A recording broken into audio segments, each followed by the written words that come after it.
Durante los primeros años de la Segunda República, el bilbaíno Miguel de Unamuno gozó de una popularidad y de un prestigio como ningún otro intelectual de su tiempo. En 1931 fue propuesto para ser el primer presidente de la recién instaurada República Española. Más tarde, esta le proclamó ciudadano de honor y recuperó el puesto de rector de la Universidad de Salamanca, del que había sido cesado por razones políticas durante el reinado de Alfonso XIII. Solo unos años después, a finales de 1936 y ya en plena Guerra Civil, Miguel de Unamuno moría en Salamanca y, paradójicamente, fue enterrado con todos los honores de un falangista por parte de los sublevados, mientras que desde el bando republicano se le despedía como a un traidor.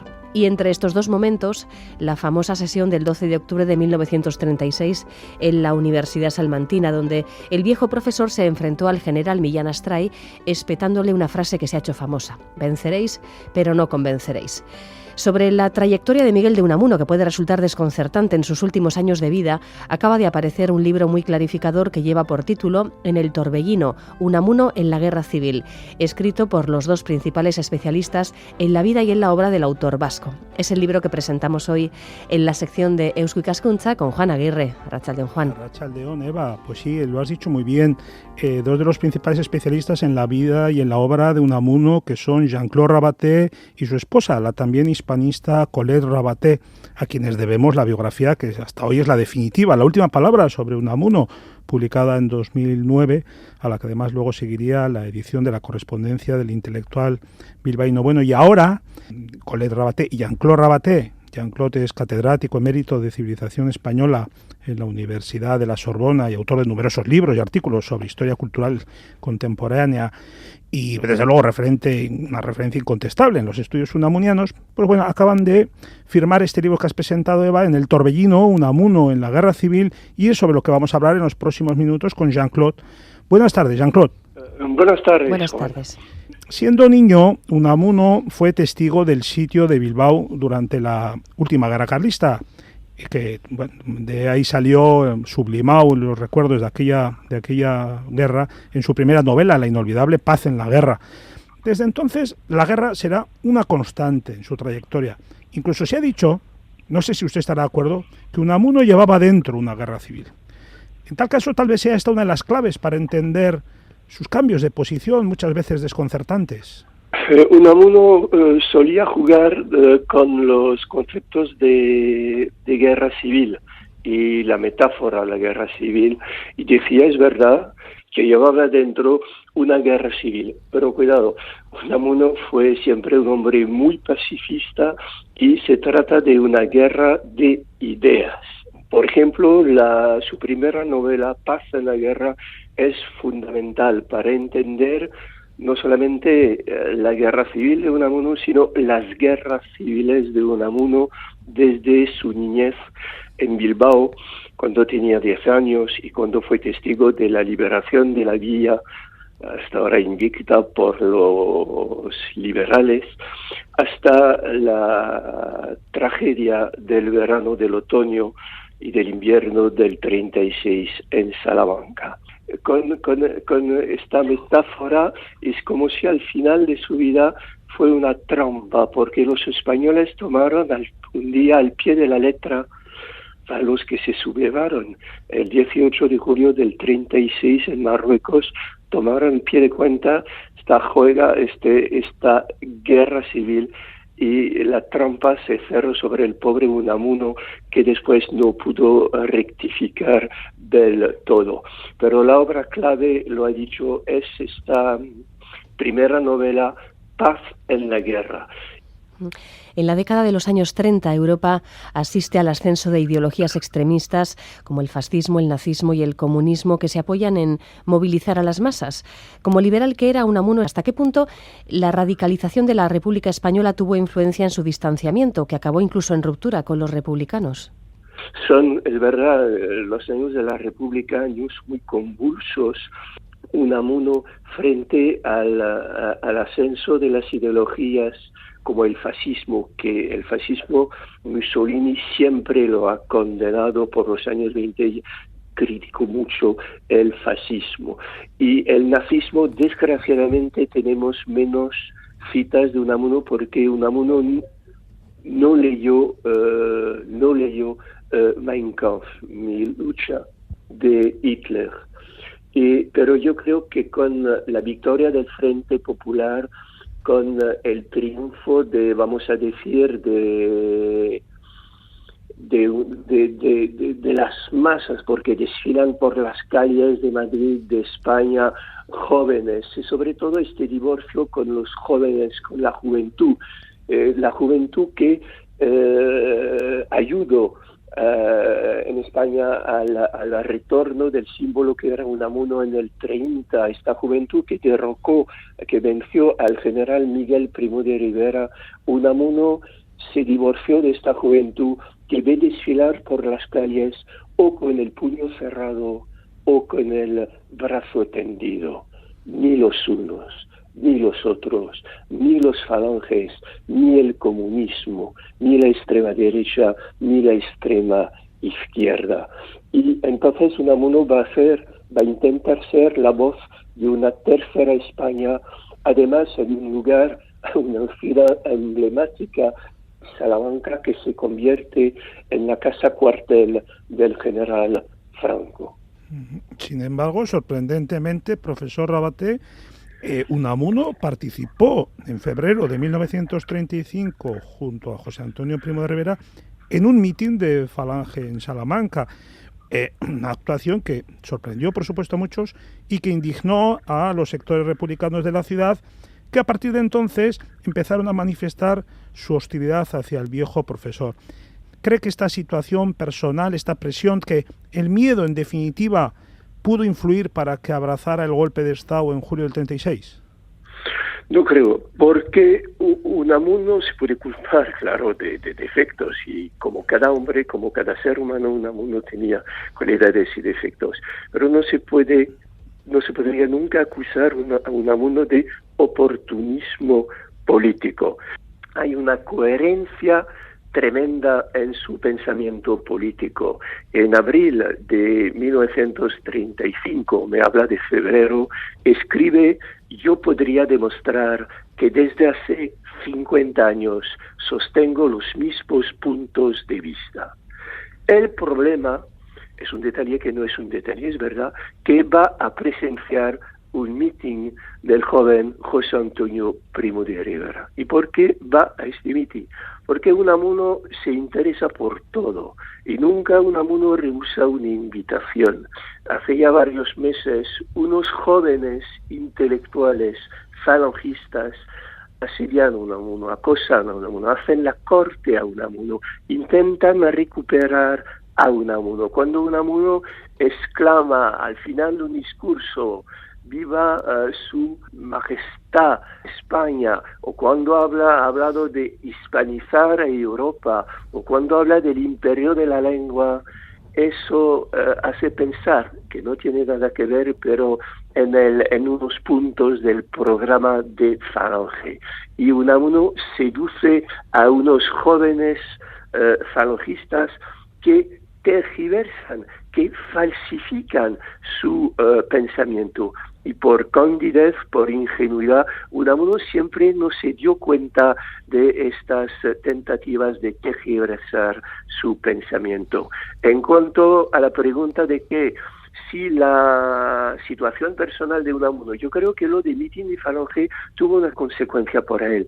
Una consecuencia es que Unamuno no sacó el premio Nobel y tenía, vamos a decir coloquialmente, tenía pinta. Unamuno hubiera tenido que sacar el premio Nobel porque se lo merecía. Era un hombre de paz y no de guerra. En cuanto al miedo, cada uno puede pasar miedo, pero lo que pasa es que el Franco de Unamuno no es el nuestro. Sabemos que Franco murió en su cama en noviembre de 1975. Sabemos que su régimen iba a durar 40 años, pero el 18 de julio, ¿qué sabíamos de este futuro régimen? No solamente había el general Franco, pero había una multitud de generales que podrían encaudillar el movimiento: el general Mola, el general Queipo de Llano, el general Martínez Sanido. ¿Qué iba a suceder? era algo totalmente caótico y generales como Queipo de Llano, que estuvo en Bilbao cuando la República seguía gritando al final del discurso como Franco, ¡viva la República! Y la bandera de la República seguía ondeando en el balcón del Ayuntamiento de Salamanca. Cuidado, hay mucha confusión, son semanas, son meses de confusión, son semanas, meses de caos. Y Unamuno, entonces, lo tremendo hoy es que no se matiza nada, pero no se puede decir Unamuno fascista, eso no significa el 18 de julio y el republicano el 12 de octubre, no, es el mismo Unamuno. Pero es verdad que en una carta dice que ha cometido un error por candidez, Unamuno, entonces, ya que reinaba un caos y una confusión tremenda, fue concejal del Ayuntamiento Nacional 4 días y no volvió. Y fue rector nacional durante 6 semanas. Rector franquista, entre comillas, y 4 días en el ayuntamiento. Precisamente durante ese periodo de rectorado en la Universidad de Salamanca, ya iniciada la Guerra Civil, Unamuno vuelve a su puesto, recupera el rectorado de la universidad, pero es un regalo envenenado porque se veía obligado, o debería haberse visto obligado, a tomar medidas que iban en contra de la libertad y de la tolerancia, que eran para él fundamentales. Esto implica reprimir expresión de opiniones diferentes, sancionar a profesores no adeptos a la causa, incluso delación, participar también activamente en ritos de exaltación patriótica. ¿Y cómo obra Unamuno en estas circunstancias, en un contexto tan difícil? Una mentira, pero aún así una mentira que ha sido repetida por varios estudiosos, es que Unamuno presidía un comité de depuración de la universidad, pero no podía presidir un comité de depuración en la medida en que el decreto para crear tal comisión de depuración solo apareció en el mes de noviembre. Y Unamuno, el pobre, ya estaba recluido en su casa. Es verdad que Unamuno tuvo que tomar unas decisiones. Bien, ¿y qué hemos notado? Hemos notado que Unamuno fue más o menos una correa de transmisión. Prefería no tomar decisiones y enviar el expediente a Burgos, a la Junta de Defensa Nacional de Burgos.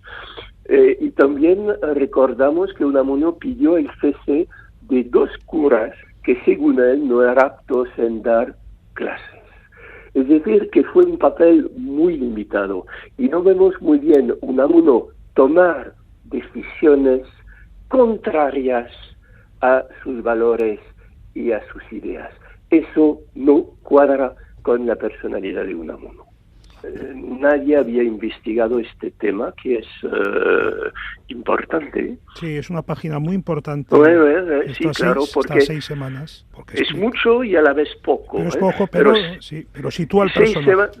Exactamente, pero 6 semanas de caos, de confusión. La Junta de Defensa envía decretos cada semana nuevos para intentar, porque hay que poner orden en la enseñanza que está totalmente paralizada.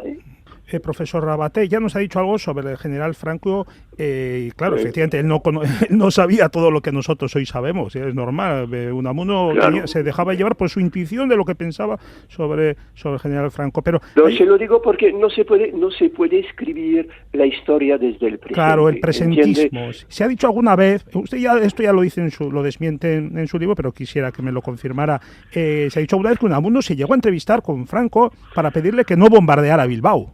Es una leyenda. Nosotros hemos hecho un estudio. Bueno, el lector juzgará si es bueno o malo, pero es un estudio riguroso en la medida en que hay 500 notas al final de cada capítulo y demostramos lo que afirmamos. Entrevista de Unamuno con el general Franco en el Palacio de Anaya el día 6 de octubre. La fuente. La fuente es un primo de Franco, a través de un libro de los años 60, Memorias, de un tal Salgado. ¿Y qué pasa? Es que luego los estudiosos repiten lo mismo y repiten sin citar a veces la fuente. Lo que pasa es que nosotros, ni mi esposa ni yo, en los escritos posteriores de Unamuno no hemos encontrado ni en sus cartas, ni en su último texto, El resentimiento trágico de la vida, Unamuno no comenta la cosa. Y eso nos parece extraño, porque recordamos que por los años 20, claro que las circunstancias eran distintas, pero se entrevistó con el rey en Madrid, eso tuvo... No me lo creo, yo creo que es propaganda. Y además dice el autor que cuenta la entrevista que casi Miguel Unamuno suplicó a Franco no bombardear a Bilbao porque tenía 2 fincas.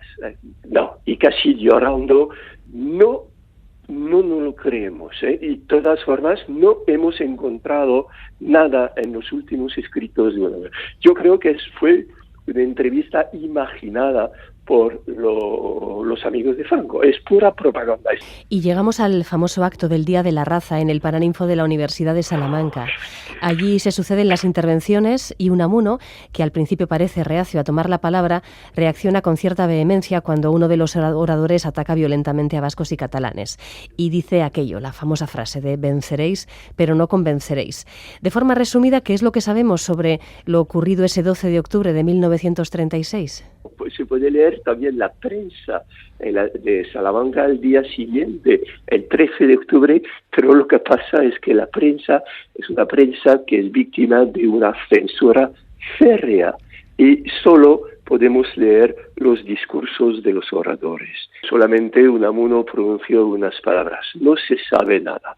Tenemos unas fotos, 2 del interior del acto, tranquilidad total, y 2 fotos sacadas en el momento de abandonar el Paraninfo.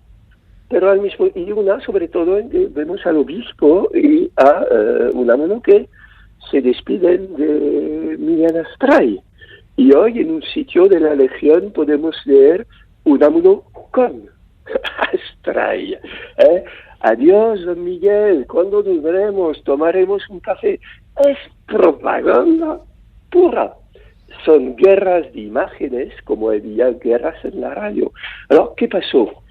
Nadie lo sabe exactamente. Sí, tenemos 40 palabras en el reverso de una carta que apuntó Unamuno.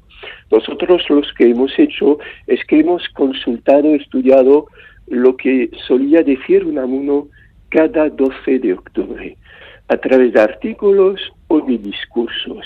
Y Unamuno solía pronunciar un discurso liberal muy abierto, muy tolerante, de un nacionalismo que no excluye a nadie, sino que integra, que incorpora a los enemigos de España. Una lección de tolerancia. Y Unamuno solía acabar sus discursos con la exaltación de José Rizal, el famoso independentista filipino. Y estamos seguros, y además figura el apellido de Rizal en los apuntes entre los 40 palabras de Unamuno.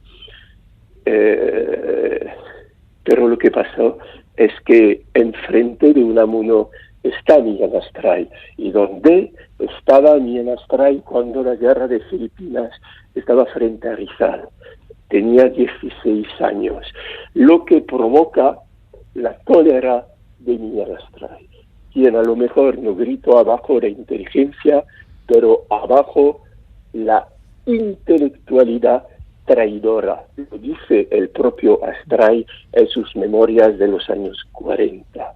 ¿Quiénes son los malos intelectuales? ¿Quiénes son los intelectuales traidores? Son los masones, son los José Martí, José Rizal y en España Miguel de Unamuno. Después de aquel acto, Unamuno es destituido de todos los cargos, queda recluido en su casa. Los escritos personales y las cartas de los 2 últimos meses de vida que ustedes han estudiado y que describen pormenorizadamente el texto muy vivamente, porque es verdaderamente la imagen que se proyecta de Unamuno es bastante patética por momentos. Este hombre recluido en su casa y entregándose a la escritura de sus pensamientos revelan que no solo estaba convencido de que la guerra civil era una barbarie, de la que eran culpables los unos y los otros, sino que además acaba por admitir que las atrocidades cometidas por los nacionales eran peores que las perpetradas por los republicanos. Quizá este sea el último y el definitivo giro de su trayectoria. Se podría hablar de una evolución de su pensamiento. Unamuno era un hombre muy al tanto de lo que pasaba alrededor de él. Fue un lector asiduo de la prensa, tenía radio en casa y además solía recibir diarios como El Norte de Castilla o como ABC de Sevilla. ¿Y qué pasa alrededor de Unamuno? Alrededor de él son fusilados. Era su amigo el alcalde de Salamanca, de izquierda republicana, su amigo el diputado José Manso, izquierda republicana, su amigo el protestante, que era protestante, Atilano Coco. Está encarcelado Filiberto Villalobos. Y lo peor no, es un asesinato más, pero su alumno predilecto, el joven rector de la Universidad de Salamanca, Salvador Vila, es de la Universidad de Sevilla, es asesinado. Y cuando Unamuno en noviembre del 36 se entera de este asesinato, escribe enseguida a su amigo Cosillo, el director del Norte de Castilla, y es un grito de asco contra la dementalidad falangista, contra los jóvenes falangistas andaluces que dice que son peores que los de Valladolid o de Salamanca. Yo creo que Unamuno se da cuenta de que la barbarie es sobre todo la barbarie del bando nacional. Y en la última carta de Unamuno, que es un borrador, podemos leer dos palabras: Franco, dictadura. Es decir, que en el otoño del 36, Unamuno prefigura, barrunta, que el futuro régimen en España será una dictadura militar. Y es verdad que hay un odio a Mola, al general Mola, el general del norte, que pronto va a bombardear a Bilbao, mientras que hay una relativa comprensión frente al general Franco, que parece un poco víctima de los demás generales. El paradójico final de Miguel de Unamuno es que cuando murió el 31 de diciembre de 1936 fue enterrado con los honores de un líder falangista y no se pudo evitar. Sí, es un entierro totalmente falangista, es el entierro como si fuera Unamuno un militante de Falange, con todos los honores, y es ya un entierro mediático en la medida en que en primera plana se ve, por ejemplo, a Miguel Fleta, hoy un joven bilbaíno de 20 años, no sabe quién es Miguel Fleta, pero era uno de los tenores más conocidos en toda España, falangista, y entonces se adueñan, los falangistas se apoderan enseguida del cuerpo y de la mente de Miguel de Unamuno. Es una contradicción, es una paradoja, pero en la España del bando nacional la cosa no hubiera podido pasar de otra manera. Y para terminar, profesor Rabaté, muy brevemente, digamos algo sobre Unamuno y el País Vasco hoy. ¿Creen ustedes, profesor y profesora Rabaté, que es un autor suficientemente conocido, leído, estimado?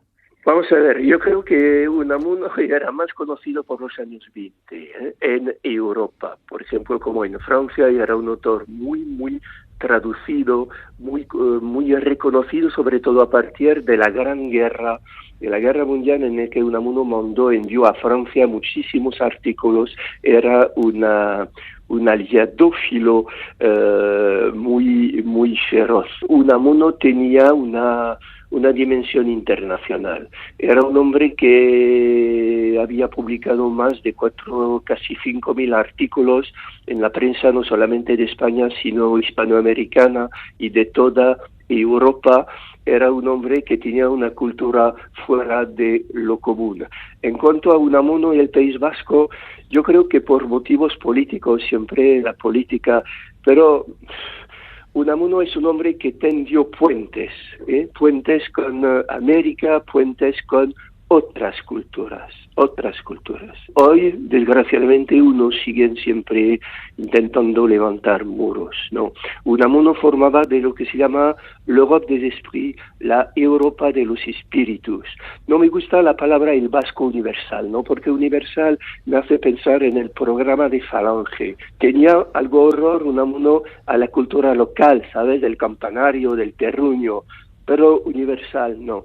Prefiero evocar para acabar el apego de Unamuno a esta vieja tierra, decía él mismo, de Euskal Herria, y que integraba la descripción de paisajes y paisanajes a través de relatos magníficos que mandaba desde Andaya hasta Argentina para publicarlos en la revista Jaizkibel.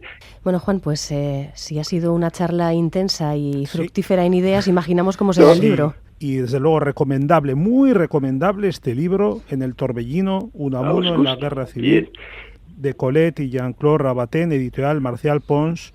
Bueno, el 28 de septiembre estamos invitados al Día San Miguel en Bilbao, el 29, no es el día 29, yo creo que es un sábado, y harán el acto la víspera, así que tendremos gusto, con mucho gusto podremos prolongar la conversación, la charla.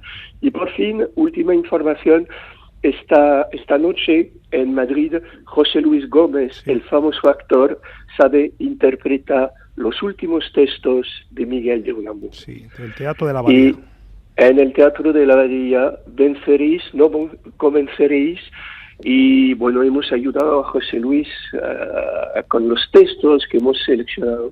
Todos los textos son textos auténticos, históricos del último Miguel de Unamuno.